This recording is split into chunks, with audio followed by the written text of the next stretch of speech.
Sootanaafuu hadiraa teessan gartee garaagarummaa teessan achi dhiiftanii garaagarummaan achi taaftee hawaasa kana bira haa dhaabbannu warri politikaatis warri gartee uummanni biraatis gartee hawaasni bal'aan gartee wal cinaa dhaabbanne Oromoon gartee beelaan har'a hongee keessa jirra. Hongee warri jiru kun gartee saba kana bulchuu yaatan saba kana gartee fuuldura bulchuuf yaaneettaniin warri gartee angoora jirtanis gartee garaagarummaa teessan dhiiftanii gartee hadaraa teessan gartee hawaasa kana gartee baraaruu irratti hawaasa kana bira dhaabbachuu irratti wal cinaa haa dhaabbannu isiniin jedha. Mee obboleessa kiyya wallee nu I think wallee si biraa hin dhageemne isaa bahiiti deebiimee garuu wanna bira numa jira. Mee kaa warri saawundii kaayettan mee deebi'amee naa himaamee please takka katabaamee saawundii numa jira na biraa ilaa durratti hin banee jira.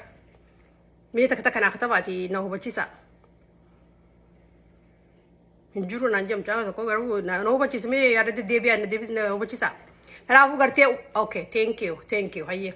Kanaafuu gartee obboleen kiyya gartee hawaasa keenyaa beelawaa jira. Namni qoonqoodhaan goddaamu jechuun hedduu nama dhaggeeffamaan.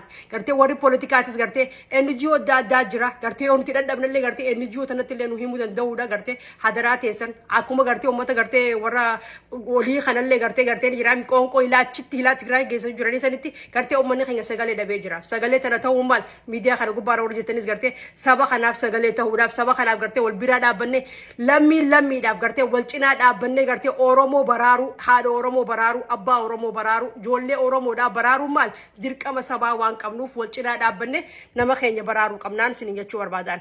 Kanaafuu gartee warri politikaatti sadiraa teessan gartee waan teessan keessan jirtan ammallee isin verillee taatanii jirtaniin gartee gisee hawaasni tokko goddaame warri politikaattis gabbaatanii gartee hawaasa kana waliin mataa qabdanii waliin yaamtaniini akkatti hawaasa kana gargaaruu irratti akka hawaasni kun itti baraaramu irratti akka hawaasni kun gargaarsa argatu irratti nu gargaaruun dirqama keessaniin. Kanaafuu gartee hawaasa kana yoo isin gartee gabbaatanii ittiin himneen yoo isin gartee gabbaatanii kootaa kan uummata keenya gargaarraa uummanni keenya hongee kana keessa jiranii uummanni keenya rakkina kana keessa jiranii ana gargaarraa eegattanii yoo isin hawaasatti himneen hawaasni kun akkamiin beekuu danda'an isinis gartee ustanii ta'aa jirtanii gabbaa haatitii hawaasa kanaaf gartee lubbuu Oromoo baraaraadhaan.